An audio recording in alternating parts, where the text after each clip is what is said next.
O Capital, livro 1, Karl Marx, editora Boitempo, edição 2013. Quarta seção, a produção do mais-valor relativo.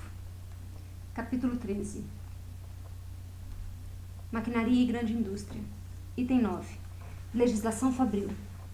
Cláusulas sanitárias e educacionais. Sua generalização na Inglaterra. Páginas 551 a 574. A legislação fabril, essa primeira reação consciente e planejada da sociedade à configuração natural e espontânea de seu processo de produção, é, como vimos, um produto tão necessário da grande indústria quanto o algodão, as self-actors e o telégrafo elétrico. Antes de tratarmos de sua generalização na Inglaterra, temos de mencionar brevemente algumas cláusulas da lei fabril inglesa, não relacionadas ao número de horas da jornada de trabalho. Além de sua redação, que facilita ao capitalista transgredi-las, as cláusulas sanitárias são extremamente exíguas, limitando-se, na verdade, a estabelecer regras para o branqueamento das paredes e algumas outras medidas de limpeza, ventilação e proteção contra máquinas perigosas. No livro 3, voltaremos a examinar a luta fanática dos fabricantes contra a cláusula que lhes impõe um pequeno desembolso para a proteção dos membros de sua mão de obra. Aqui volta a se confirmar de maneira brilhante o dogma da librecambista de que uma sociedade com interesses antagônicos, cada um promove o bem comum ao buscar sua própria vantagem. Basta citar um exemplo. Sabemos que durante os últimos 20 anos, a indústria do linho e com ela as fábricas para bater e quebrar o linho aumentaram consideravelmente na Irlanda. Em 1864, havia naquele país cerca de 1.800 dessas fábricas. Periodicamente, no outono e no inverno, retiram-se do trabalho no campo, sobretudo adolescentes e mulheres, filhos e filhas e mulheres dos pequenos arrendatários das localidades vizinhas, em suma, pessoas que nada sabem de maquinaria, para que alimentem com linho as maquinarias laminadoras das Skutting Mills. Em dimensão e intensidade, os acidentes são absolutamente sem precedentes na história da maquinaria. Numa única Skutting Mill em Kildenham, nos arredores de Cork, foram registrados de 1852 a 1856 6 acidentes fatais e 60 mutilações graves, ocorrências que poderiam ter sido evitadas por meio dos mais simples dispositivos. Os preços de poucos shillings. O Dr. White, Certified Surgeon ou cirurgião certificado, das fábricas de Downpatrick, afirma num relatório oficial de 16 de dezembro de 1865. Os acidentes nas Skutting Mills são da natureza mais terrível. Em muitos casos, 1/4 do corpo é arrancado do tronco. A morte ou um futuro de miserável invalidez e sofrimento são as consequências habituais dos ferimentos. A multiplicação das fábricas nesse país certamente ampliará esses resultados aterradores. Estou convencido de que grandes sacrifícios de vidas e corpos poderiam ser evitados por meio de uma adequada fiscalização estatal das Skutting Mills. Nota 294, Children Employment, 5º Reportes, página 15, número 72 e seguintes. O que poderia caracterizar melhor o modo de produção capitalista do que a necessidade de lhe impor as mais simples providências de higiene e saúde por meio da coação legal do Estado? Citação. A Lei Fabril de 1864 caiu e limpou nas olarias mais de 200 oficinas, algumas das quais não passavam por uma operação desse tipo há 20 anos e outras a experimentavam pela primeira vez. Essa é a abstinência do capital, e isso em locais onde estão ocupados 27.878 trabalhadores. Até então, estes respiravam durante seu excessivo trabalho diurno e muitas vezes noturno uma atmosfera metífica que impregnava de doença e morte uma atividade que não fosse, por isso, séria, comparativamente inócua. Por isso seria comparativamente inócua. A lei melhorou muito os meios de ventilação. Nota 295. Reports of Inspectors, 31 de outubro de 1865, página 127. Ao mesmo tempo, esse ramo da lei fabril mostra de modo contundente como o modo de produção capitalista, segundo sua essência, exclui, a partir de certo ponto, toda melhoria racional. Observamos reiteradamente que os médicos ingleses declaram em uníssono que 500 pés cúbicos de ar por pessoa constitui um mínimo parcamente suficiente em condições de trabalho continuado. Pois bem, se a Lei Fabril, por meio de todas essas medidas coercitivas, acelera indiretamente a transformação das oficinas menores em fábricas, transferindo ou interferindo assim indiretamente no direito de propriedade dos capitalistas menores e garantindo o monopólio aos grandes, a imposição legal do volume de ar necessário para cada trabalhador na oficina expropriaria diretamente de um só golpe milhares de pequenos capitalistas. Ela atingiria a raiz do modo de produção capitalista, isto é, a autovalorização do capital, seja grande ou pequeno, por meio da livre compra e o consumo da força de trabalho. Por isso, diante desses 500 pés cúbicos de ar, a Lei Fabril perde o fôlego. As autoridades sanitárias, as comissões de inquérito industrial, os inspetores de fábrica repetem reiteradamente a necessidade dos 500 pés cúbicos e a impossibilidade de impô-los ao capital. Com isso, eles declaram na realidade que a tuberculose e outras doenças pulmonares que atingem os trabalhadores são condições vitais do capital. Nota 296. Verificou-se experimentalmente que um indivíduo médico em bom estado de saúde consome cerca de 25 polegadas cúbicas de ar a cada respiração de intensidade média e respira cerca de 20 vezes por minuto. De acordo com isso, o consumo de ar de um indivíduo em 24 horas seria de aproximadamente 720 mil polegadas cúbicas ou 416 pés cúbicos. Porém, é sabido que o ar, uma vez inspirado, já não pode servir para o mesmo processo antes de se purificar no grande laboratório da natureza. Segundo os experimentos de Valentin e Brunner, um homem saudável parece respirar cerca de 1.300 polegadas cúbicas de gás carbônico por hora, o que equivale a aproximadamente 8 onças de carvão sólidos expelidas pelo pulmão em 24 horas. Cada pessoa teria de dispor de pelo menos 800 pés cúbicos. Hautley. Por mais mesquinhas que pareçam quando tomadas em conjunto, as cláusulas educacionais da Lei Fabril proclamam o ensino primário como condição obrigatória para o trabalho. Nota 297. De acordo com a Lei Fabril inglesa, os pais não podem mandar crianças menores de 14 anos para as fábricas controladas sem fazer com que ao mesmo tempo recebam o ensino primário. O fabricante é responsável pelo cumprimento da lei. A instrução fabril é obrigatória e faz parte das condições de trabalho. Reports of Inspectors, 31 de outubro de 1865, página 111.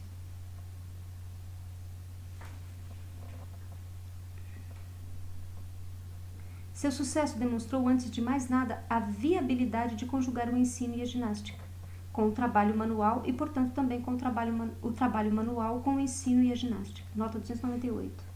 Sobre o resultado mais vantajoso da combinação de ginástica e, no caso dos rapazes, também de exercícios militares com o ensino obrigatório das crianças das fábricas e colegiais pobres, ver o discurso de N.W. Senior do 8º Congresso Anual da National Association for the Promotion of Social Science, em Reports, Proceedings, etc. Londres, 1863, páginas 63 e 64, e também o relatório dos inspetores de fábrica de 31 de outubro de 1865, páginas 118 a 120 e 126 e seguintes.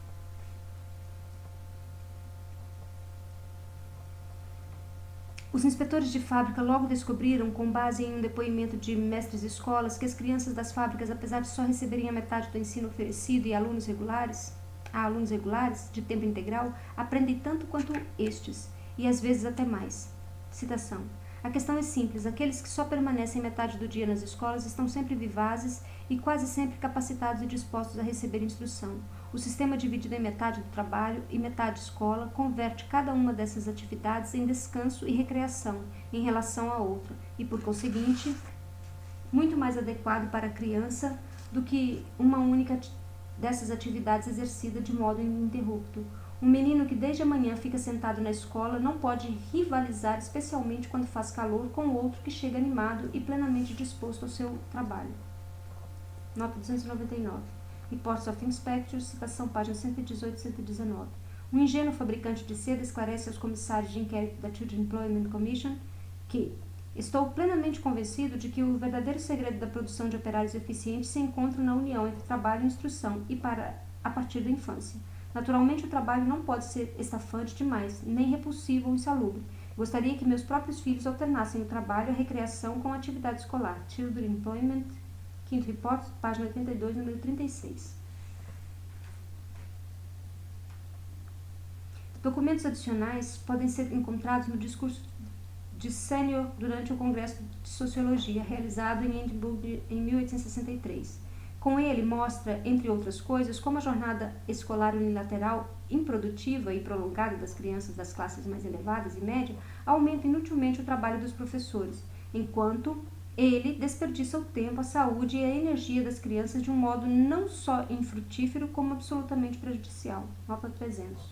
Sênior, discurso em Reports of Proceedings, citação página 66. Até que ponto a grande indústria, em certo estágio de desenvolvimento, ao revolucionar o modo de produção material e as relações sociais de produção, revoluciona também as cabeças.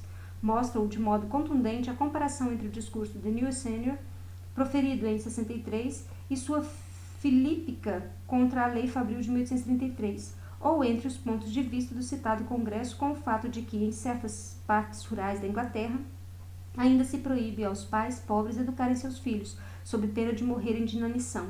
Assim, por exemplo, o Sr. Snell relata como uma prática costumeira em Somersetshire, que quando uma pessoa pobre solicita um auxílio da paróquia, é forçada a retirar suas crianças da escola. Assim, o Sr. Wollaston, pároco em Felton, relata casos em que se negou todo o apoio a certas famílias porque mandavam seus filhos à escola.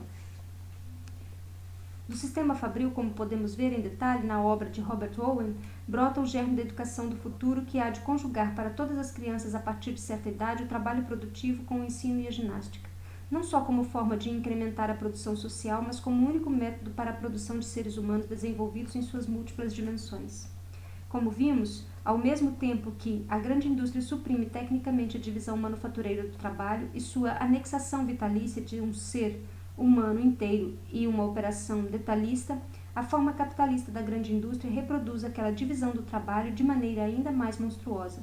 Na fábrica propriamente dita, por meio da transformação do trabalhador em acessório autoconsciente de uma máquina parcial, e em todos os outros lugares, em parte mediante o uso esporádico de máquinas e do trabalho mecânico, em parte graças à introdução do trabalho feminino infantil e não qualificado como nova base da divisão do trabalho. Nota 301. Onde máquinas artesanais movidas por força humana concorrem direta ou indiretamente com maquinaria mais desenvolvida e que, consequentemente, pressupõe força motriz mecânica, ocorre uma grande mudança com relação ao trabalhador que movimenta a máquina. Originalmente, a máquina a vapor substituía esse trabalhador, mas agora é ele que deve substituí-la. Por isso, a tensão e o dispêndio de sua força de trabalho tornam-se monstruosos, e principalmente para aqueles de idade matura condenados a essa tortura. Assim, em Coventry e redondezas, o comissário Longe encontrou jovens de 10 a 15 anos de idade empregados na atividade de girar teares de fitas, para não falar de crianças mais jovens a girar teares menores.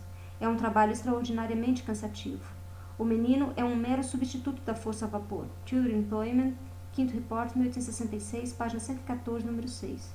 Sobre as consequências homicidas desse sistema de escravidão, como denomina o relatório, ver Ibden, página 114 seguintes. A contradição entre a divisão manufatureira do trabalho e a essência da grande indústria impõe-se com toda a sua força. Ela se manifesta, entre outras coisas, no fato terrível de que grande parte das crianças empregadas nas fábricas e manufaturas modernas, agrilhoadas desde a mais tenra infância, as manipulações mais simples, sejam exploradas por anos a fio sem que lhes seja destinado um trabalho sequer, que as torne úteis mais tarde, mesmo permanecendo nessas mesmas manufaturas ou fábricas. Nas gráficas inglesas, por exemplo, antigamente ocorria que, em conformidade com o sistema da velha manufatura e do artesanato, os aprendizes passavam dos trabalhos mais fáceis para os mais complicados, cumpriam todo um ciclo de aprendizagem até se transformarem em impressores de pleno direito. Saber ler e escrever era para todos eles uma exigência do ofício. Tudo isso mudou com a máquina impressora. Ela emprega 2 tipos de trabalhadores, um adulto, o supervisor da máquina, e assistentes jovens, a maioria 11 a 17 anos de idade, cuja tarefa considera exclusivamente em introduzir na máquina uma folha de papel ou retirar dela a folha impressa. Sobretudo em Londres, eles executam essa faina por 14, 15 e 16 horas ininterruptas durante vários dias da semana. e frequentemente por 36 horas consecutivas, tendo apenas 2 horas de descanso para comer e dormir. Nota 302. Ibidem, página 3, número 24. Grande parte deles não sabe ler e, em geral, são criaturas absolutamente embrutecidas e anormais. Ibidem, página 7, número 60. Para capacitá-los a executar sua tarefa, não se requer nenhum tipo de formação intelectual. Eles têm poucas oportunidades para o exercício da habilidade e menos ainda do juízo. O salário, embora comparativamente alto para adolescentes, não cresce na mesma proporção de seu próprio crescimento, e a grande maioria não tem qualquer perspectiva de chegar ao posto de supervisor de máquina, mas bem pago e de maior responsabilidade, já que para cada máquina há apenas um supervisor e frequentemente 4 rapazes. Nota 303, Ibidem, página 7, número 60. Assim que se tornam velhos demais para esse trabalho pueril, ou seja, no mais tardar aos 17 anos, são despedidos da gráfica, tornando-se recrutas do crime. Diversas tentativas de arranjar-lhes ocupação em outro lugar fracassam por causa de sua ignorância, seu embrutecimento e de sua degradação física e espiritual. O que é válido para a divisão manufatureira do trabalho na oficina vale também para a divisão do trabalho na sociedade. Enquanto artesanato e manufatura constituem a base geral da produção social, a subsunção do produtor a um ramo exclusivo da produção, a supressão da diversidade original de suas ocupações, é um momento necessário do desenvolvimento. Nota 304. Segundo a Statistical Account, em algumas partes montanhosas da Escócia, havia muitos pastores de ovelhas e cotters, camponeses parceleiros nas terras altas escocesas, com suas mulheres e seus filhos, calçando sapatos feitos por eles mesmos, de couro curtido por eles mesmos, com roupas que não haviam sido tocadas exceto por suas próprias mãos, e cuja matéria-prima era a lã e o linho que eles mesmos haviam respectivamente tosqueado e plantado. Na confecção de suas vestimentas dificilmente entrava algum tipo de artigo comprado, exceto a sovela, a agulha, o dedal e algumas peças de ferro utilizadas para tecer. As tinturas eram obtidas pelas próprias mulheres de árvores, arbustos e ervas. Dougal Stewart, em Works, citação volume 8, página 327 a 328.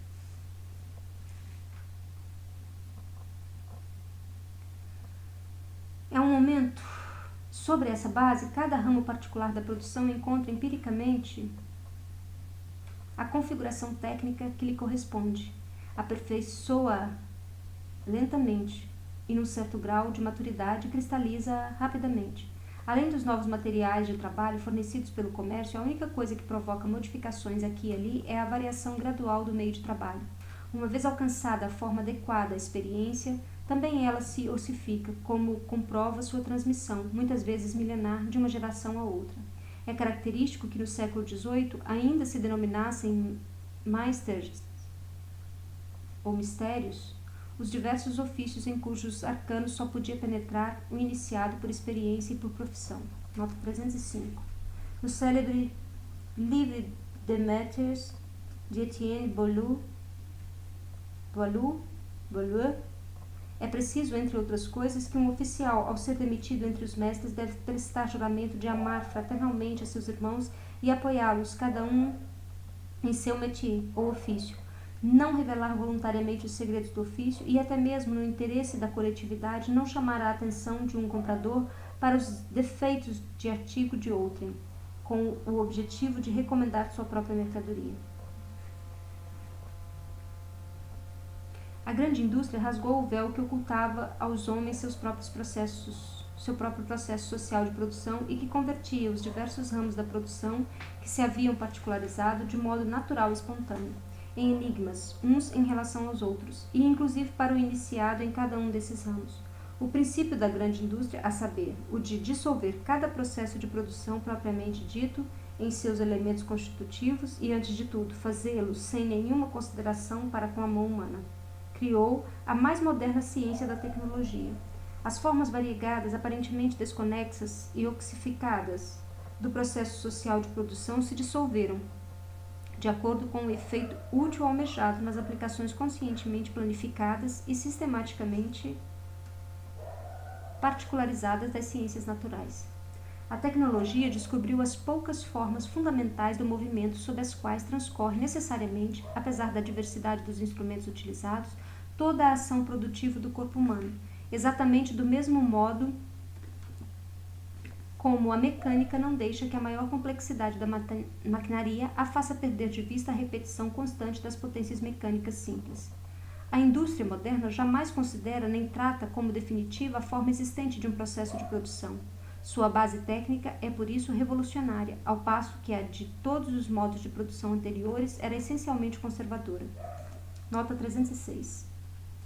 A burguesia não pode existir sem revolucionar incessantemente os instrumentos de produção, por conseguinte as relações de produção e com isso todas as relações sociais. A conservação inalterada do antigo modo de produção era, pelo contrário, a primeira condição de existência de todas as classes industriais anteriores.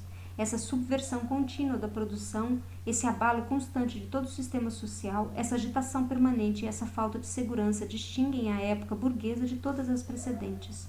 Dissolvem-se todas as relações sociais antigas e cristalizadas, com seu cortejo de concepções e de ideias secularmente veneradas. As relações que substituem tornam-se antiquadas antes de se consolidarem. Tudo o que era sólido e estável se desmancha no ar. Tudo o que era sagrado é profano, e os homens são obrigados finalmente a encarar sem ilusões a sua posição social e as suas relações com os outros homens. Friedrich Engels e Karl Marx, Manifesto Comunista, São Paulo, Boitempo, tradução Álvaro Pina, 1998, página 43.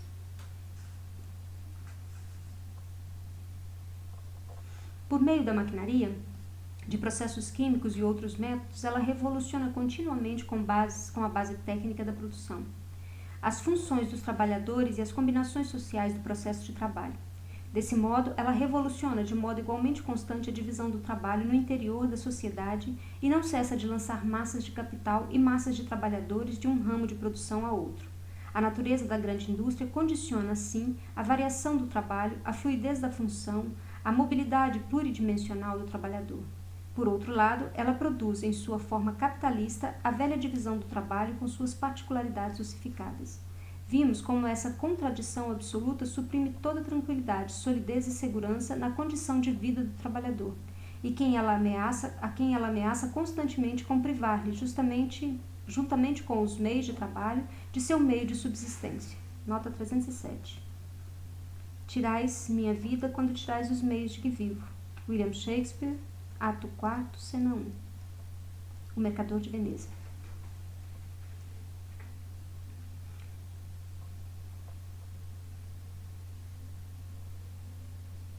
Como, juntamente com suas funções parcial, ela torna supérfluo o próprio trabalhador.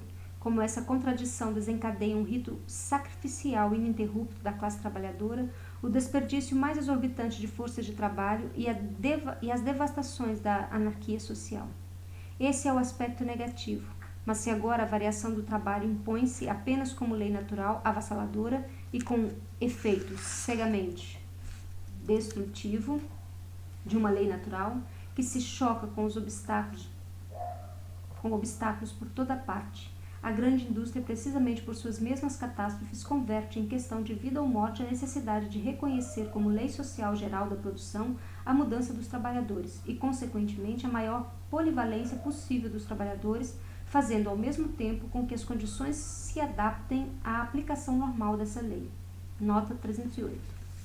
Um trabalhador francês escreve ao regressar de São Francisco: jamais eu teria acreditado que seria capaz de exercer todos os ofícios que pratiquei na Califórnia. Estava convencido de que, salvo a tipografia, eu não servia para nada. Certa vez, em meio a esse mundo de aventureiros que trocam mais facilmente de profissão do que de camisa, agi, e juro que assim o foi. Como os outros. Como a mineração não se mostrou suficientemente rentável, abandonei-a e me dirigi à cidade, onde trabalhei sucessivamente como tipógrafo, telhador, fundidor de chumbos, entre outros. Depois de ter tido essa experiência de ser apto para todo tipo de trabalho, sinto-me menos molusco e mais homem. A Corbon, segunda edição, Paris, 1860, página 50.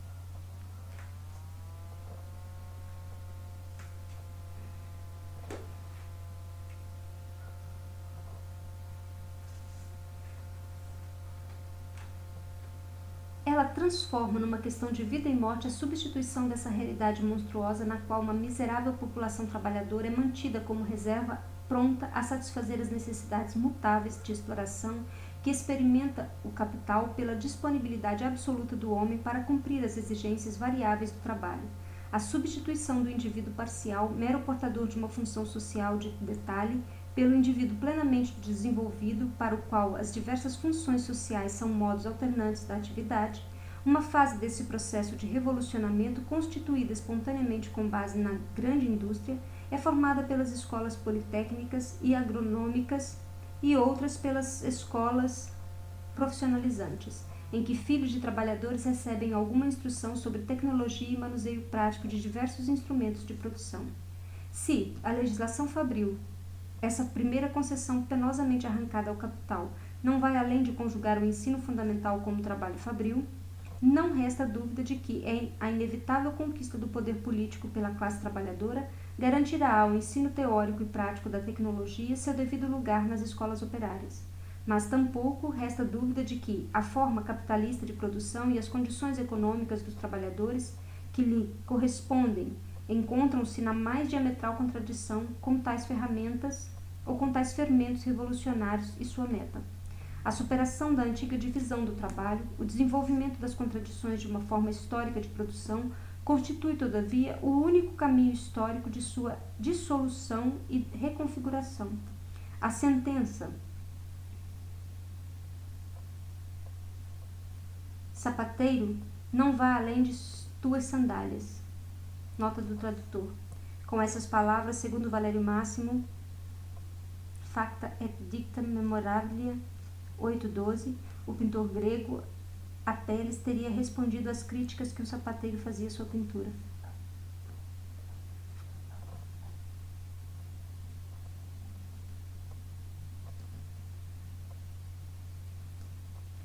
Que é o nec plus ultra, ou limite insuperável, da sabedoria artesanal. Tornou-se uma tremenda asneira depois que o relojoeiro, o Watt, inventou a máquina a vapor, o barbeiro, o Arkwright, o tear contínuo e o joalheiro Fulton, o navio a vapor. Nota 309. John Dailers, um verdadeiro fenômeno na história da economia política, compreendeu com toda clareza, já no final do século XVII, a necessidade de superar a educação e a divisão do trabalho atuais, que produzem a hipertrofia e a atrofia nos dois extremos da sociedade, ainda que em direções opostas. Entre outras coisas, diz ele corretamente: aprender ociosamente é pouco melhor do que aprender a ociosidade. O trabalho corporal foi originalmente instituído pelo próprio Deus. O trabalho é tão necessário para a saúde do corpo quanto comer o é para a sua vida, pois as dores que se poupam com o ócio serão adquiridas por doença. O trabalho é o óleo da lamparina da vida, mas quem a acende é o pensamento, uma ocupação infantilmente estúpida, afirma Bayles, pleno de pressentimento sobre os Basidos e seus limitadores modernos. Estupidifica o espírito das crianças. Citação, páginas 12, 14, 16 e 18. O fato de a legislação fabril regular o trabalho em fábricas manufatureiras, entre outras, faz com que ela apareça inicialmente como uma simples intromissão nos direitos de exploração do capital. Em contrapartida, toda a regulamentação do assim chamado trabalho domiciliar apresenta-se de imediato como usurpação da pátria potestas, isto é, interpretada modernamente da autoridade paterna, passo diante do qual o afetuoso parlamento inglês fingiu titubear por um longo tempo. Nota 310. Aliás, isso também ocorre em grande parte em oficinas menores, como vimos no caso da manufatura de rendas e no entrançado de palha, e como também se poderia mostrar em detalhes, especialmente nas manufaturas metalúrgicas de Sheffield, Birmingham, entre outras. Mas a força dos fatos obrigou, enfim, a reconhecer que a grande indústria dissolveu, juntamente com a base econômica do antigo sistema familiar e do trabalho familiar, a ele correspondente, também as próprias relações familiares antigas. Era necessário proclamar o direito das crianças. Infelizmente, diz o relatório final de 1866, a Children Employment Commission, A totalidade dos depoimentos evidencia que as crianças de ambos os sexos carecem de mais proteção contra seus pais do que contra qualquer outra pessoa. O sistema da exploração desmedida do trabalho infantil em geral e do trabalho domiciliar em particular é mantido porque os pais exercem sobre seus jovens e incúberes rebentos um poder arbitrário e funesto, sem freios nem controle. Os pais não deveriam deter o poder absoluto de transformar seus filhos em simples máquinas com o objetivo de extrair deles certa quantia de salário semanal.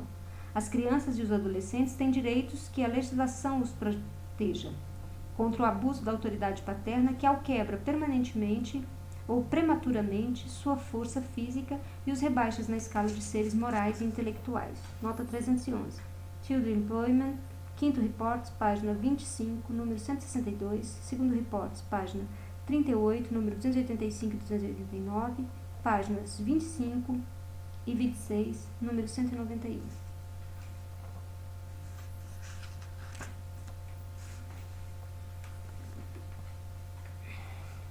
Não foi, no entanto, o abuso da autoridade paterna que criou a exploração direta ou indireta de força de trabalho imatura pelo capital, mas, ao contrário, foi o modo capitalista de exploração que, suprimindo a base econômica correspondente à autoridade paterna, converteu esta última num abuso. Mas, por terrível e repugnante que pareça a dissolução do velho sistema familiar no interior do sistema capitalista, não deixa de ser verdade que a grande indústria, ao conferir às mulheres, aos adolescentes e às crianças de ambos os sexos um papel decisivo nos processos socialmente organizados da produção, situados fora da esfera doméstica, cria um novo fundamento econômico para uma forma superior da família e da relação entre os sexos. Naturalmente, é tão absurdo aceitar como absoluta a forma cristã germânica da família quanto seria considerar como tal a forma da família romana antiga ou a grega antiga ou a oriental, todas as quais, aliás, sucedem-se numa projeção histórica de desenvolvimento. Também é evidente que a composição do pessoal operário por indivíduos de ambos os sexos e das mais diversas faixas etárias, que em sua forma capitalista natural, espontânea e brutal, em que o trabalhador existe para o processo de produção e não o processo de produção para o trabalhador, é uma fonte pestífera de degeneração e escravidão, e pode se converter, sob as condições adequadas, em fonte de desenvolvimento humano. Nota 312.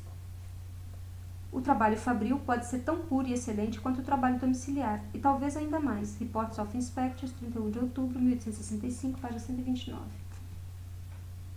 A necessidade de generalizar a lei fabril, transformando-a de uma lei de exceção para fiações e tecelagens, essas primeiras criações da indústria mecanizada, numa lei para toda a produção social, decorre, como vimos, do curso histórico de desenvolvimento da grande indústria, em cuja esteira é inteiramente revolucionada a configuração tradicional da manufatura, do artesanato e do trabalho domiciliar. A manufatura transforma-se progressivamente em fábrica, o artesanato em manufatura e, por último, as esferas do artesanato e do trabalho domiciliar se transfiguram num prazo em termos relativos. É assombrosamente curto em antros miseráveis em que graçam livremente as mais espantosas monstruosidades da exploração capitalista. Duas são as circunstâncias que, em última análise, tornam-se decisivas. Primeiro, a experiência sempre renovada de que o capital, tão logo seja submetido ao controle estatal em alguns pontos da periferia social, ressarce a si mesmo tanto mais desenfreadamente nos demais pontos. Nota 313. Ibidem, páginas 27 e 32. Segundo, a gritaria dos próprios capitalistas por igualdade nas condições de concorrência, isto é, por limitações iguais à exploração do trabalho. Nota 314. Uma grande quantidade de dados a esse respeito encontra-se nos Reports of the Inspectors of Factories. Ouçamos a esse respeito dois gritos saídos do imo-peito. Os senhores Cusculey, fabricante de pregos, correntes, etc., em Bristol, introduziram voluntariamente a regulamentação fabril em seu negócio. Citação. Como o sistema antigo e irregular continua a vigorar nas oficinas vizinhas, os senhores Cusculey ficam expostos ao prejuízo de que seus jovens trabalhadores sejam tentados a seguir trabalhando noutro local após as 6 horas da tarde. Isto, dizem eles com naturalidade, é uma injustiça contra nós e uma perda, já que esgota parte da força desses jovens, da qual devemos usufruir plenamente. Nota 315. Children Employment, quinto reportes, página 10, número 35.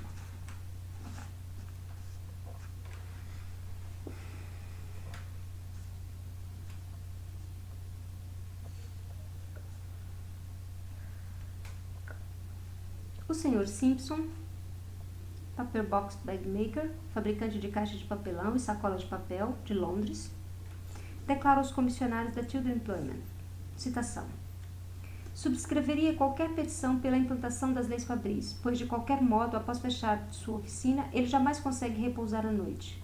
Tomado pelo pensamento de que outros põem seus operários para trabalhar por mais tempo e assim lhe privam de suas encomendas diante de seu nariz. Nota 316. Children Employment, quinto repórter, página 1035. Página 9, número 28.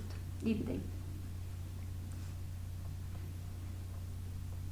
Seria uma injustiça, sintetiza a Children Employment Commission, para com os empregadores maiores submeter suas fábricas à regulamentação quando seu próprio ramo de atividade, a pequena empresa, não está sujeita a nenhuma limitação legal do tempo de trabalho.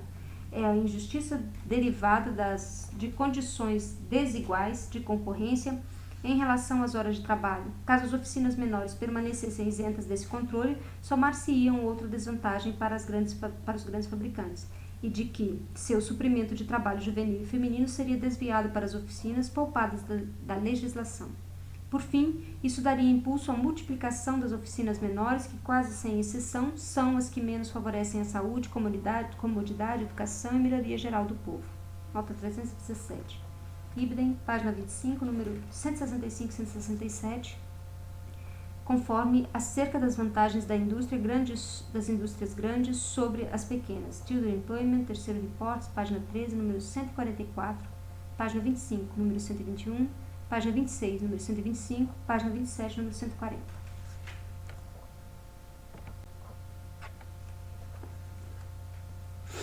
Em seu relatório final, a Children Employment Commission propõe submeter à Lei Fabril mais de 1,4 milhão de crianças, adolescentes e mulheres, das quais aproximadamente a metade é explorada pela pequena empresa e pelo trabalhador domiciliar. Número 318. Nota: os ramos industriais que a comissão propõe regulamentar são manufatura de rendas, confecção de meias, entrançado de palha, manufatura de acessórios de vestuário, com suas inúmeras subdivisões, confecções de flores artificiais, fabricação de calçados, chapéus e luvas, alfaiatarias, todas as fábricas metalúrgicas dos altos fornos, até as fábricas de agulhas, entre outras, fabricação de papel, manufatura de vidro, de tabaco, fábricas de borracha, fabricação de liço para tecelagem, tecelagem manual de tapetes, manufaturas de guarda-chuvas e sombrinhas, fabricação de fusos e de lançadeiras, tipografias, oficinas de encadernação, comércio de material de escritório, com a correspondente confecção de caixas de papelão, cartões, tintas para papéis, cordoaria, manufatura de adornos de azeviche, olarias, manufatura manual de seda, tecelagem de Coventry, salinas, fábricas de velas, de cimento, refinarias de açúcar, produção de biscoitos, trabalhadores de madeira e outros trabalhadores variados.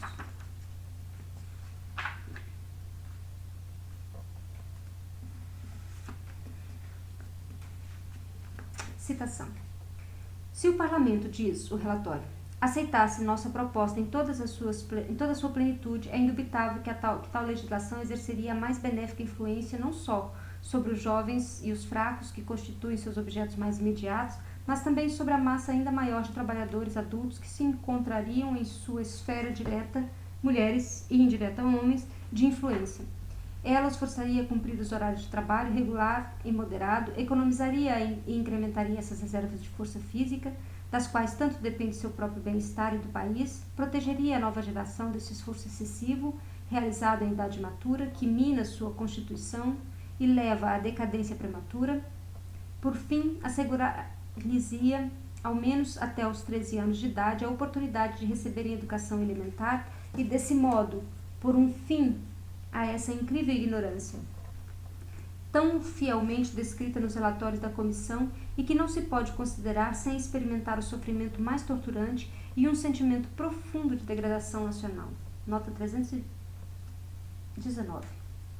Children Employment, terceiro report, página 25, nota número 169. No discurso do Trono de 5 de fevereiro de 1867, o Ministério Tory anunciou ter formulado como bills, projetos de lei, as recomendações das comissões de inquérito industrial, nota 319-A. A Factory Acts, lei para a extensão das leis fabris, foi aprovada em 12 de agosto de 1867. Ela regula todas as fundições, forjas e manufaturas metalúrgicas, incluindo as fábricas de máquinas, além de manufaturas de vidro, papel, guta, pecha, borracha e tabaco, gráficas, oficinas de encadernação, assim todas as oficinas que empreguem mais de 50 pessoas, a House of Labour Regulation, ou Lei para a Regulamentação do Tempo de Trabalho, aprovada a 17 de agosto de 1867, regulamenta as oficinas menores e os assim chamados trabalhos domiciliares. No livro 2, voltarei a tratar dessa lei, da nova Mining Act, ou Lei da Mineração, de 1872, entre outras.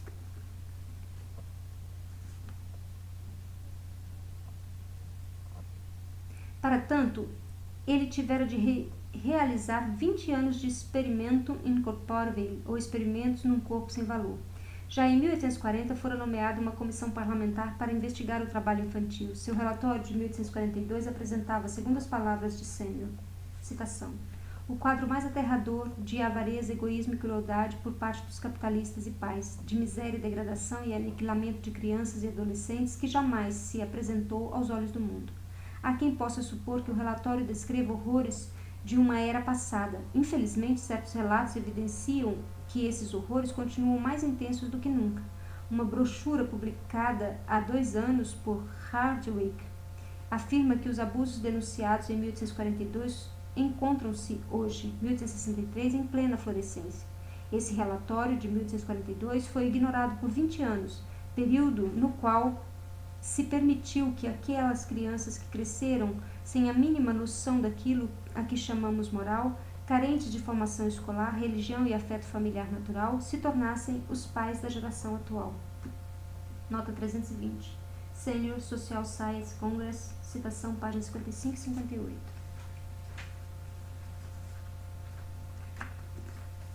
Nesse ínterim, a situação social havia se modificado. O parlamento não ousou rechaçar as propostas da Comissão de 1863, como fizeram anteriormente com as de 1842.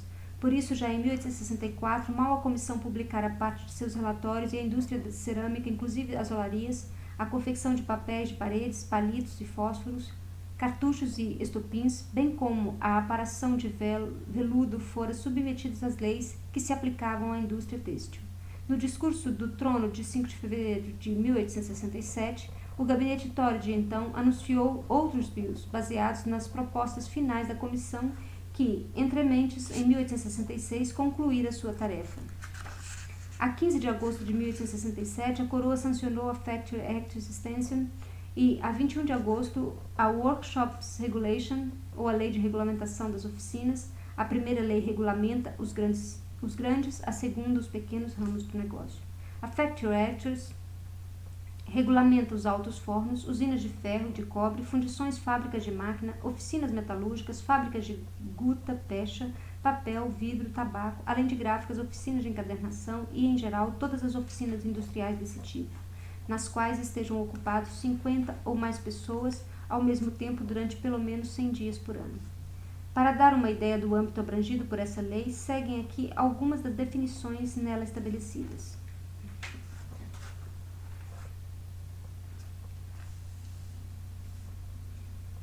Por artesanato se entende, nessa lei, qualquer trabalho manual exercido como negócio ou como fonte de ganho, ou ocasionalmente a confecção, reforma, ornamentação, conserto ou acabamento para a venda de qualquer artigo ou de parte dele. Por oficina se entende qualquer quarto ou local coberto ou ao ar livre no qual qualquer criança, trabalhadora, adolescente ou mulher exerça um trabalho artesanal, e sobre o qual se tem o direito de acesso e controle àquele que empregue tal criança, trabalhadora, adolescente ou mulher. Por empregado, se entende aquele que trabalha no artesanato em troca de salário ou não, sob um patrão ou um dos pais, como mais baixo e é definido de modo mais pormenorizado. Por pais, se entende o pai, a mãe, o tutor ou outra pessoa que detenha tutela ou controle sobre qualquer criança ou trabalhador adolescente. Cláusula 7. que punha a ocupação da criança, adolescente e mulheres em violação dos dispositivos dessa lei, estipula multa não só para o dono da oficina, seja ele um dos pais ou não, mas também para os pais ou outras pessoas que detenham a tutela da criança, do adolescente ou da mulher, ou que obtenham do trabalho deles qualquer benefício direto. A Factory Acts, que afeta os grandes estabelecimentos, é inferior à lei fabril devido a um sem número de exceções miseráveis e compromissos covardes com os capitalistas. A Workshops Regulation, deplorável em seus mínimos detalhes, permaneceu letra morta nas mãos das autoridades citadinas e locais encarregadas de sua aplicação. Quando o Parlamento, em 1871, privou-lhes dessa prerrogativa e a transferiu para os inspetores de fábrica, cujo campo de atividade foi ampliado de um só golpe, em mais de 100 mil oficinas, além de 300 olarias, ele teve um máximo de cuidado em aumentar em apenas 8 assistentes seu pessoal, cuja quantidade já era então bastante defasada. Nota 321. O pessoal de inspeção das fábricas consistia em 2 inspetores, 2 inspetores auxiliares e 41 subinspetores. 8 subinspetores adicionais foram nomeados em 1871. O custo total da execução das leis fabris na Inglaterra, Escócia e Irlanda somavam em 1871 e 72 apenas 25 mil libras 347, incluindo os custos judiciais dos processos contra infração. Assim, o que chama a atenção nessa legislação inglesa de 1867 é o contraste entre, por um lado, a necessidade imposta ao parlamento das classes dominantes de adotar, em princípio, medidas tão extraordinárias e amplas contra os excessos da exploração capitalista e, por outro lado, as meias tintas, a má vontade e a mala fides ou má fé com que ela pôs efetivamente em prática tais medidas. A Comissão de Inquérito de 1862 também propôs uma nova regulamentação da indústria de mineração, indústria que se distingue de todas as outras porque nela os interesses dos proprietários fundiários e dos capitalistas industriais coincidem. O antagonismo entre esses dois interesses favorecera a legislação fabril. A ausência desses antagonismos basta para explicar o atraso e as chicanas que caracterizam a legislação sobre a mineração.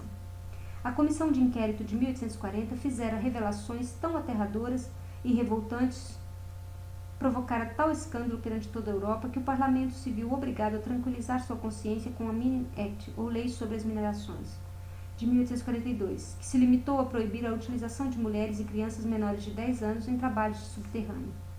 Até que em 1860 veio a Miners Inspectors, ou Lei de Inspeção das Minas, segundo a qual a inspeção das minas caberia a funcionários públicos especializados ou especialmente nomeados para a tarefa e proibia a utilização de meninos entre 10 e 12 anos, exceto quando estes possuíssem um atestado escolar ou frequentassem a escola por certo número de horas.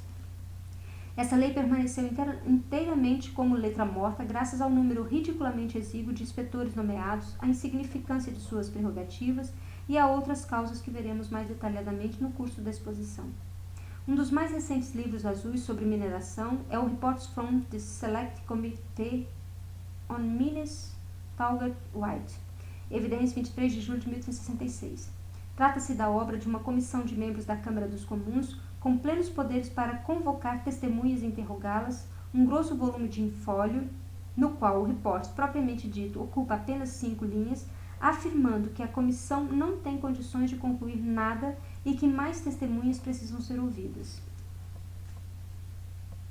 O modo de interrogar as testemunhas lembra ali os cross-examinations, ou inquéritos cruzados, perante os tribunais ingleses, nos quais o advogado, por meio de perguntas oblíquas, desavergonhadas e capciosas, procura confundir a testemunha, distorcendo o sentido de suas palavras.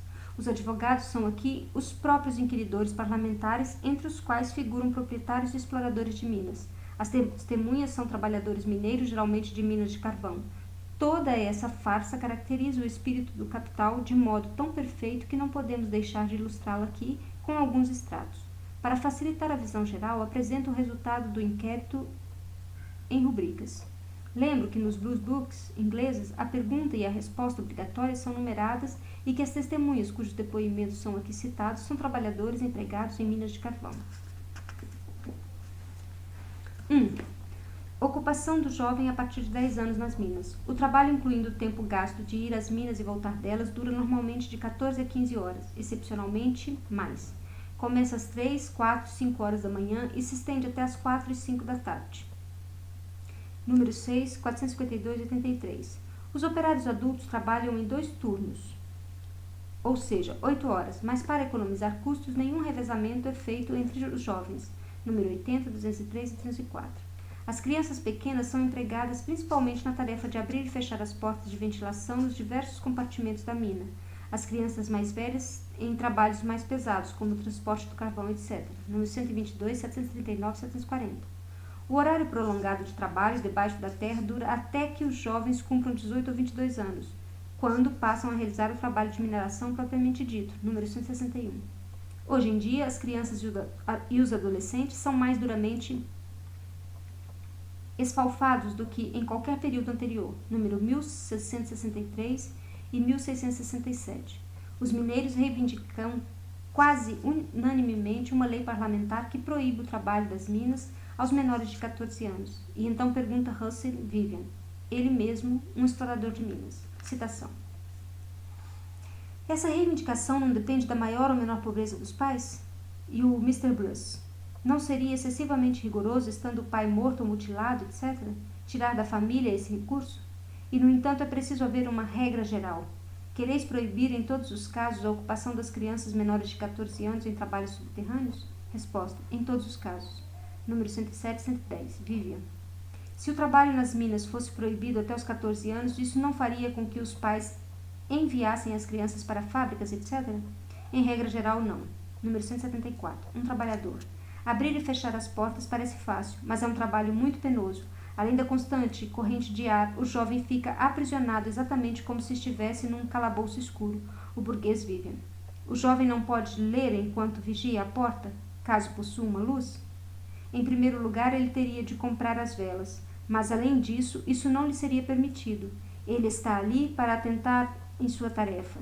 Tem um dever a cumprir. Jamais vi um jovem a ler dentro da mina. Número 139, 141 e 160. 2.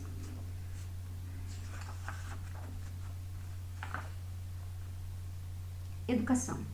Os mineiros reivindicam uma lei para o ensino obrigatório das crianças, como nas fábricas. Consideram como puramente ilusória a cláusula da Lei de 1860, que institui a exigência de certificado escolar para emprego de meninos de 10 a 12 anos de idade. O embaraçoso procedimento interrogativo dos juízes de instrução capitalistas assume aqui uma feição verdadeiramente cômica. Citação. Número 115. A lei é mais necessária contra os patrões ou contra os pais? Contra os dois. Número 116. Mais contra um que contra o outro? Como devo responder a isso? Número 137. Mostram os patrões algum desejo de adequar o horário de trabalho ao ensino escolar? Jamais. Número 211. Os mineiros melhoram posteriormente sua educação? Em geral pioram. Adquirem maus hábitos, entregam-se à bebida, ao jogo e às coisas semelhantes e sucumbem totalmente. Número 454. Por que não enviam as crianças às escolas noturnas? Na maioria dos distritos carvoeiros, tais escolas não existem. Mas o principal é que elas estão tão exaustas devido ao excesso de trabalho que seus olhos se fecham de cansaço. Mas então, conclui o burguês, sois contra o ensino? De forma alguma. Mas, número 443, os donos das minas não estão obrigados pela lei de 1860 a exigir certificado escolar quando empregam crianças entre 10 e 12 anos? Pela lei, sim, mas os patrões não o fazem. Número 444. Em sua opinião, essa cláusula legal não é geralmente aplicada? Ela não é aplicada jamais. Número 717. Os mineiros se interessam muito pela questão educacional? A grande maioria. Número 718. Desejam ansiosamente a aplicação da lei? A grande maioria. Número 720. Por que então eles não forçam sua aplicação?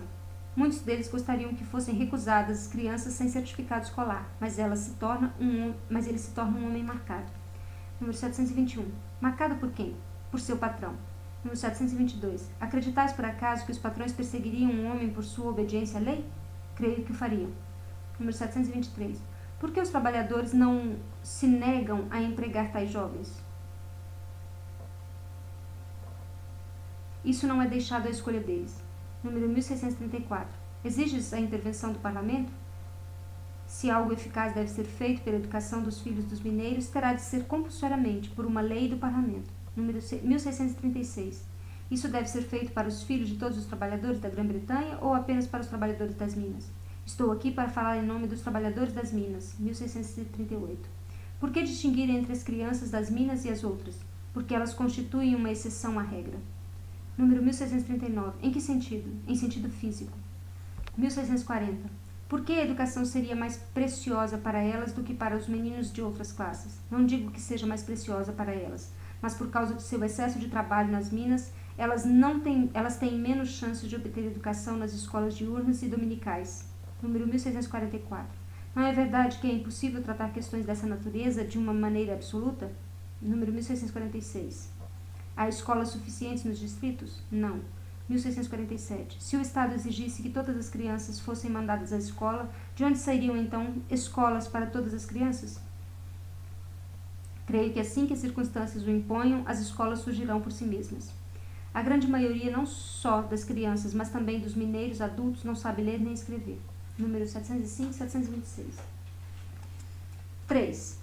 O trabalho feminino. Desde 1842 já não se empregam mulheres em trabalho subterrâneo, mas sim na superfície para carregar carvão, etc., arrastar as cubas até os canais ou vagões ferroviários, selecionar o carvão, etc. Seu emprego aumentou muito nos últimos 3 e 4 anos. Número 1727.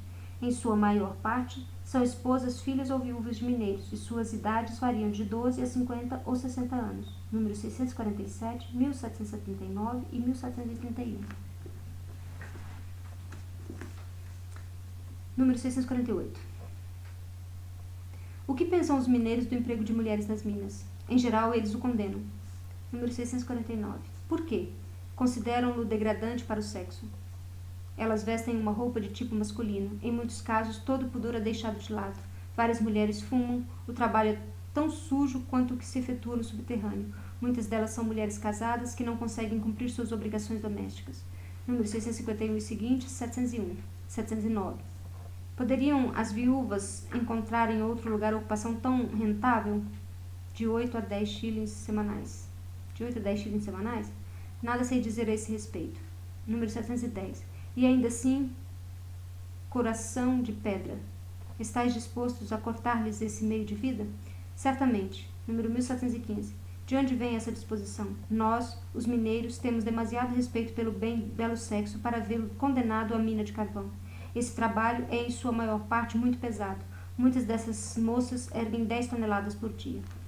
Número 1732. Credes que as trabalhadoras ocupadas nas minas são mais imorais do que as ocupadas nas fábricas? A percentagem de depravadas é maior do que entre as moças das fábricas. Número 1733. Mas também não estáis satisfeitos com o nível de moralidade das fábricas? Não. Número 1734. Quereis então que também se proíba o trabalho feminino nas fábricas? Não, eu não quero. Número 1735. Por que não? Porque é uma ocupação mais honrada e adequada para o sexo feminino. Número 1736. Apesar disso, ela é prejudicial à moralidade delas, como dizeis. Não tanto quanto o trabalho na mina. Aliás, não falo só de razões morais, mas também físicas e sociais. A degradação social das moças é deplorável e extrema. Quando se tornam esposas de mineiros, os homens padecem muito sob essa degradação, e isso os leva a abandonar a casa e a entregar-se à bebida. Número 1737. Mas o mesmo não seria igualmente válido para mulheres ocupadas nas usinas siderúrgicas? Não posso falar porque pelos outros ramos de atividade. Número 1740. Mas que diferença há entre as mulheres empregadas em usinas siderúrgicas e as empregadas na mina? Não me ocupei dessa questão. 1741. Poderias descobrir alguma diferença entre uma classe e outra? Não estou certo de que exista, mas desconheço por minhas visitas de casa em casa o deplorável estado de coisas em nosso distrito. Número 1750. Não vos causaria um grande prazer abolir a ocupação feminina onde quer que ela seja degradante? Sim. Os melhores sentimentos das crianças têm de vir da criação materna. Número 1751. Mas isso também se aplica à ocupação agrícola de mulheres? Esta só dura 2 estações do ano, ao passo que nas minas elas trabalham as 4 estações, muitas vezes dia e noite, totalmente encharcadas, com a sua constituição debilitada e a saúde ao quebrado. Número 1753. Não estudastes a questão? Isto é, da ocupação feminina, de modo geral? Tenho olhado ao meu redor e o que posso dizer é que em nenhum lugar encontrei nada que se compare à ocupação feminina nas minas de carvão. Número 1793, 94 e 808. É um trabalho para homens e para homens fortes. A mulher, a melhor classe dos mineiros, que procura se elevar e humanizar em vez de encontrar algum apoio em suas mulheres, são empurradas por elas para baixo. Depois de os burgueses terem continuado a inquirir em todas as direções, revela-se finalmente o segredo de sua compaixão pelas viúvas, pelas pobres famílias, etc. Citação. O proprietário da mina de carvão designa certos cavalheiros para a tarefa de supervisão e a política destes últimos, a fim de colherem aplausos dos patrões, consiste em fazer tudo do modo mais econômico possível. As moças ocupadas recebem a 1 shilling e 6 pence por dia, ao passo que um homem teria de receber 2 shillings e 6 pence. Número 1816. Júris de autópsias. Número 360. No que diz respeito aos inquéritos em casos de óbito, em vossos distritos estão os trabalhadores satisfeitos com o processo judicial em caso de acidente? Não, não estão. 361 e 375. Por que não? Antes de tudo, porque as pessoas se nomeiam para os júris não sabem absolutamente nada de Minas. Trabalhadores nunca são convocados, salvo como testemunhas. Em geral, são acolhidos os merceeiros das vizinhanças que se encontram sob a influência dos proprietários das minas, seus clientes, e que não compreendem sequer os termos técnicos empregados pelas testemunhas. Reivindicamos que os mineiros formem parte dos júris. Em grande parte dos casos, a sentença está em contradição com os depoimentos das testemunhas. Número 378. Mas os júris não devem ser imparciais? Sim. Número 379. Os trabalhadores o seriam? Não vejo motivos para que não sejam imparciais. Eles têm conhecimento de causa. Número 310. Mas eles não teriam a tendência a emitir sentenças injustamente severas nos interesses dos trabalhadores? Não, não creio. 5. Pesos e medidas falsos, etc. Os trabalhadores reivindicam pagamento semanal em vez de a cada 14 dias, que a medição seja feita por peso e não pela medida de capacidade das cubas. Proteção contra o uso de pesos falsos, etc. Número 1071. Se as cubas são aumentadas fraudulentamente, não pode o trabalhador abandonar a mina após 14 dias de aviso prévio? Sim, mas se for para outro lugar, ele encontrará a mesma situação. Número 1072. Mas não pode ele abandonar o local onde a injustiça é cometida? Essa injustiça existe por toda parte. Número 1073. Mas não é verdade que o trabalhador pode deixar seu posto depois de 14 dias sem aviso prévio? Sim. É o suficiente. A inspeção de minas, os trabalhadores não sofrem apenas com os acidentes causados por explorações de gases. Número 234, seguimos. Temos, igualmente, de reclamar da má ventilação das galerias das minas de carvão, dentro das quais pessoas mal podem respirar. Os operários se tornam, assim, incapazes de qualquer tipo de ocupação. Por exemplo, agora mesmo no setor em que trabalho, o ar pestilento pôs muitas pessoas de cama durante semanas. As galerias principais são, em geral, suficientemente ventiladas, mas não os lugares onde trabalhamos. Se algum trabalhador apresenta queixa ao inspetor quanto à ventilação, é despedido e se torna um homem marcado, que não encontrará ocupação em outros lugares. A Mining Inspection de 1860 não é mais do que um pedaço de papel. O inspetor e o número de inspetores é pequeno demais. Realiza, quando muito, uma visita formal a cada 7 anos. Nosso inspetor é um homem absolutamente incapaz, de 70 anos, encarregado de mais de 130 minas de carvão. Além de mais inspetores, precisamos de subinspetores, número 280. Deveria o governo, então, manter um tal exército de inspetores que pudessem fazer sozinhos, sem informação dos operários, tudo o que exiges? Isso é impossível, mas deveriam vir buscar as informações nas próprias minas, número 285.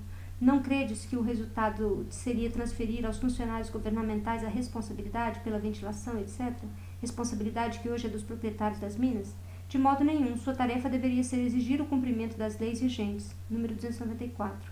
Quando falais de subinspetores, vos referis a pessoas com salários menor e de caráter inferior aos dos atuais inspetores? De modo algum. Os desejarei inferiores. Se podeis conseguir melhores. Número 295.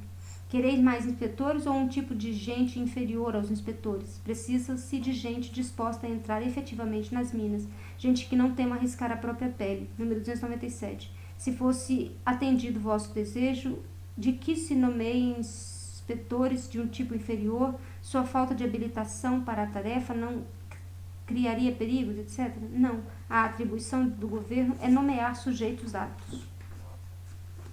Ao final, esse tipo de interrogatório se tornou estúpido demais até mesmo para o presidente da comissão de inquérito. O que quereis? Intervém ele. É gente prática que observem pessoalmente o que se passa nas minas e relatem aos inspetores, que poderão então aplicar sua ciência superior. Número 531. A ventilação de todas essas velhas minas não acarretaria muitas despesas? Sim, é possível que as despesas aumentassem, mas vidas humanas seriam protegidas. Número 581. O mineiro de carvão protesta contra a 17ª seção da Lei de 1860.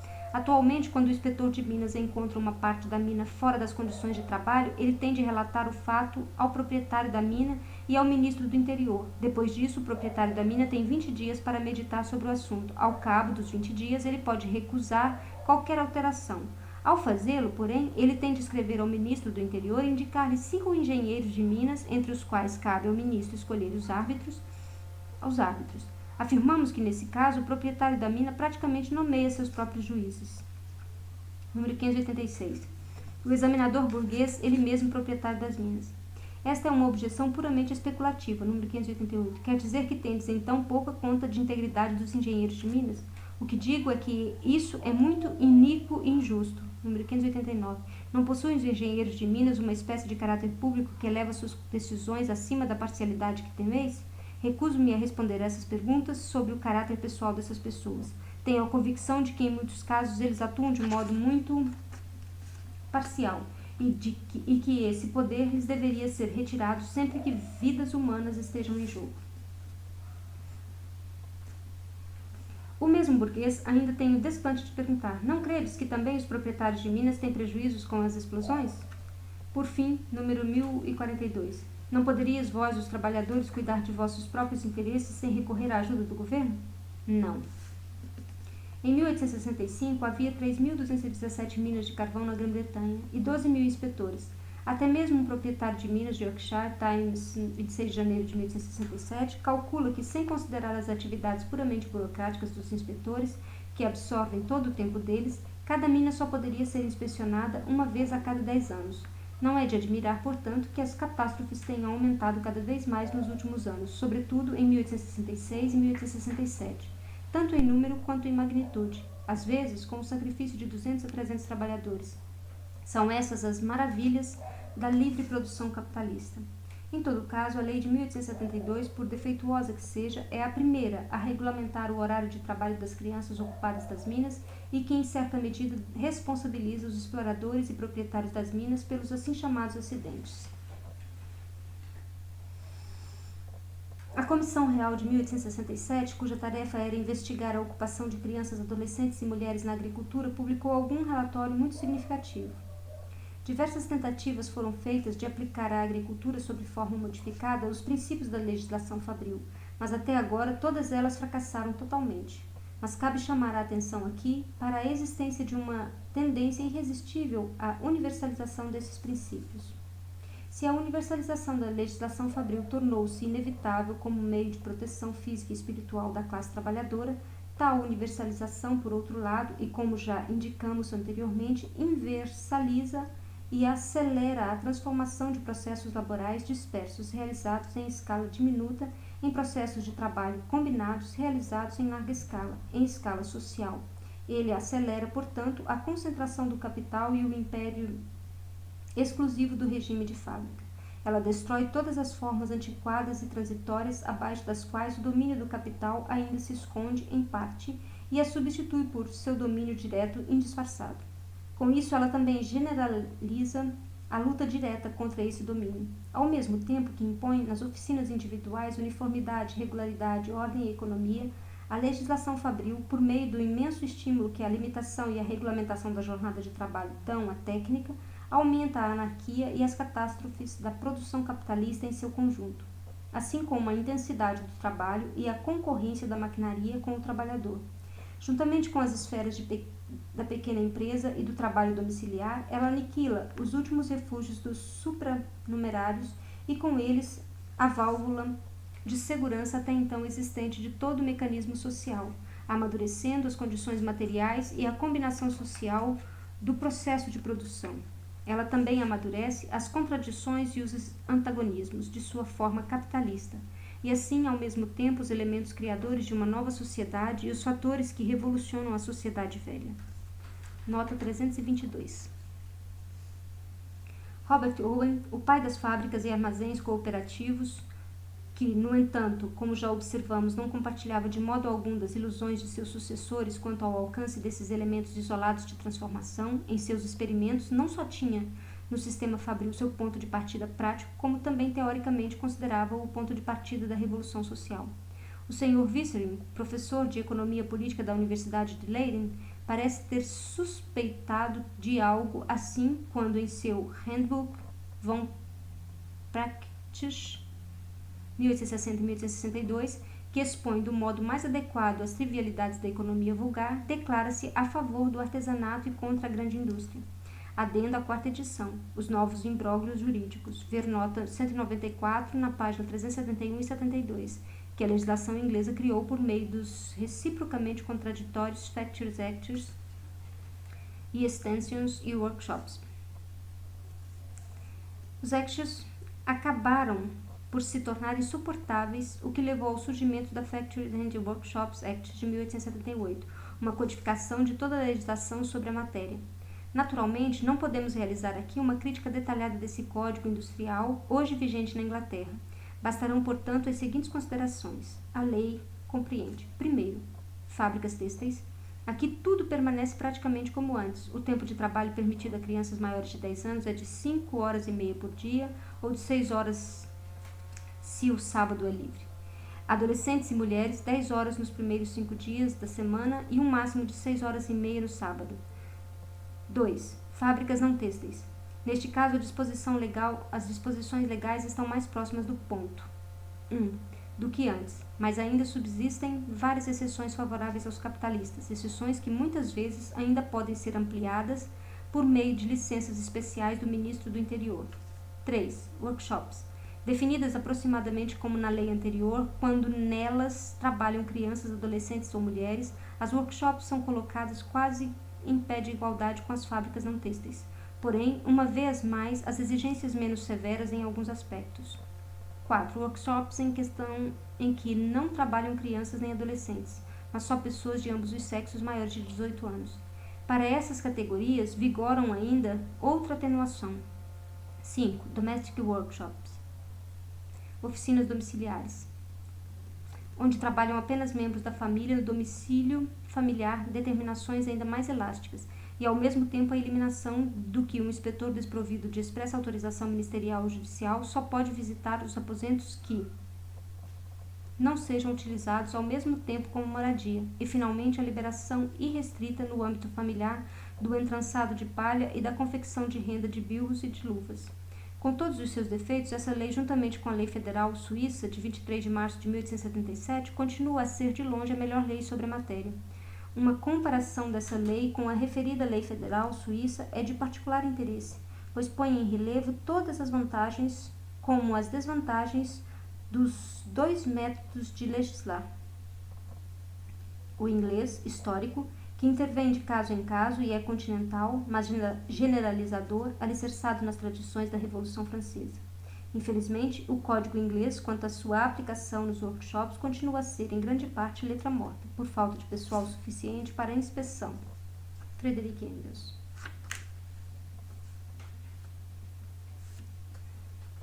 Item 10. Grande indústria e agricultura. A revolução que a grande indústria acarreta na agricultura e nas condições sociais de seus agentes de produção só será examinada mais adiante. Por ora, basta antecipar brevemente alguns resultados.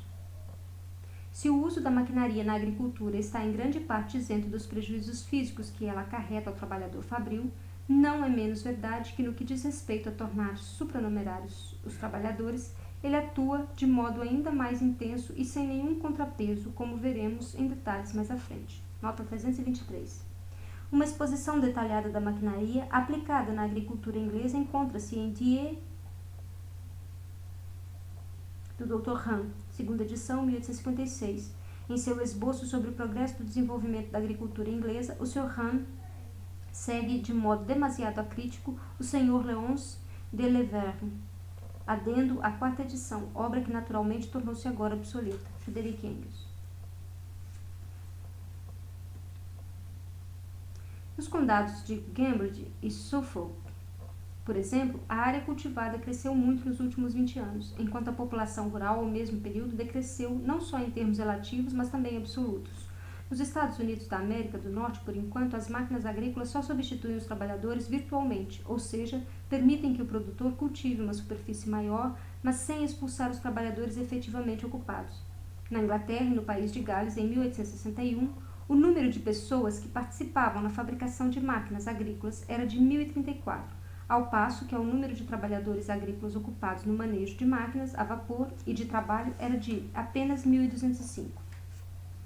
É na esfera da agricultura que a grande indústria atua do modo mais revolucionário ao liquidar o baluarte da velha sociedade, o camponês, substituindo-o pelo trabalhador assalariado.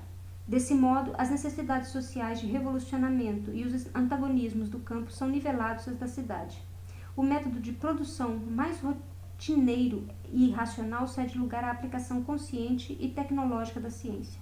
O modo de produção capitalista consume a ruptura do laço familiar original que unia a agricultura à manufatura e envolvia a forma infantilmente rudimentar de ambas.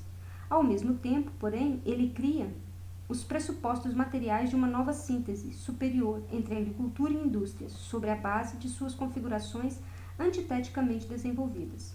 Com a predominância sempre crescente da população urbana, amontoada em grandes centros pela produção capitalista, esta, por um lado, acumula a força motriz histórica da sociedade e, por outro lado, desvirtua o metabolismo entre o homem e a terra. Isto é o retorno ao solo daqueles elementos que lhes são constitutivos e foram consumidos pelo homem sob a forma de alimentos e vestimentas. Retorno que é a eterna condição natural da fertilidade permanente do solo. Com isso, ela destrói tanto a saúde física dos trabalhadores urbanos como a vida espiritual dos trabalhadores rurais. Nota 324. Dividis o povo em dois campos hostis, o dos camponeses toscos e o dos anões efeminados. Ó céus, como pode uma nação cindida em interesses agrícolas e comerciais dizer-se sã e, mais ainda, considerar-se esclarecida e civilizada não só apesar de, mas exatamente em razão dessa separação monstruosa e antinatural? David Urquhart, Family Words, citação página 119. Essa passagem mostra tanto a força quanto a fraqueza de um tipo de crítica que sabe julgar e condenar o presente, mas não compreendê-lo.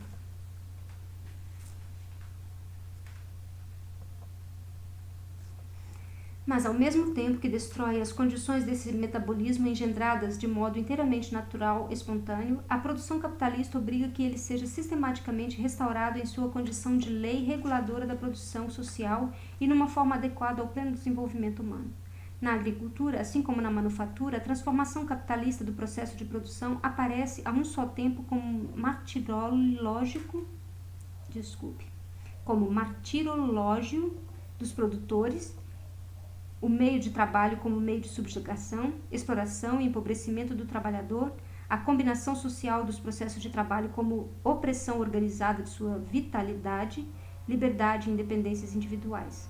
A dispersão dos trabalhadores rurais por áreas cada vez maiores alquebra sua capacidade de resistência, tanto quanto a concentração em grandes centros industriais, aumenta a dos trabalhadores urbanos. Assim como na indústria urbana, na agricultura moderna, o incremento da força produtiva e a maior mobilização do trabalho são obtidos por meio da devastação e do esgotamento da própria força de trabalho. E todo o progresso da agricultura capitalista é um progresso na arte de saquear não só o trabalhador, mas também o solo, pois cada progresso alcançado no aumento da fertilidade do solo por certo período é ao mesmo tempo um progresso no esgotamento das fontes duradouras dessa fertilidade. Quanto mais um país, como os Estados Unidos da América do Norte, tem na grande indústria o ponto de partida de seu desenvolvimento, tanto mais rápido se mostra esse processo de destruição. Nota 325. Liebig. Sétima edição, 1862. E também no primeiro volume de outra obra sua, ter analisado o aspecto negativo da agricultura moderna de um ponto de vista científico é um dos méritos imortais de Liebig. Também seus esboços sobre a história da agricultura, embora não isentos de erros grosseiros, contêm visões lúcidas. É de se lamentar que, ouse fazer afirmações gratuitas, tais como pulverizando mais intensamente o arado, o solo com maior frequência, a circulação do ar no interior das partes porosas da terra é ativada, provocando ampliação e renovação suficiente do solo exposta à ação do ar. Porém, é fácil compreender que o aumento da produção do campo não pode ser proporcional ao trabalho nele aplicado, mas sim aumenta em proporção muito menor. Essa lei, acrescenta Liebig, foi enunciada pela primeira vez por Mill em seu Princípios da Economia Política, volume 1, página 17, do seguinte modo: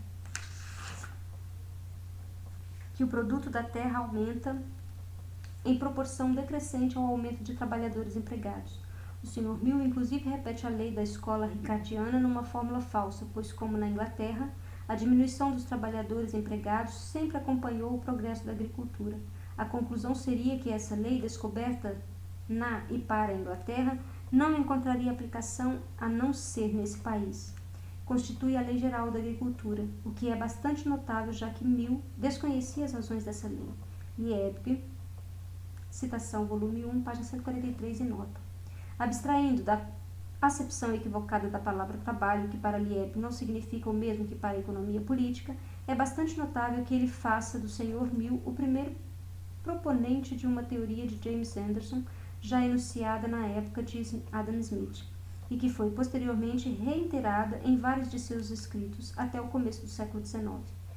Teoria que Malthus, em geral, um mestre de plágio, toda a sua teoria da população é um plágio desavergonhado, anexou a sua própria obra de 1815, que foi desenvolvida por West. A mesma época é, independentemente de Anderson, que Ricardo, em 1817, vinculou à teoria geral do valor e que, a partir de Mill, vulgarizou em 1820 e que, finalmente, já convertida em lugar comum, é repetida, entre outros, pelo Sr. Mill como um dogma escolar. É incontestável que Mill deve sua autoridade, em todo caso notável, caso exclusivamente a semelhança ou a semelhantes quiprocós. Por isso, a produção capitalista só desenvolve a técnica e a combinação do processo de produção social na medida em que solapa os mananciais de toda a riqueza, a terra e o trabalhador.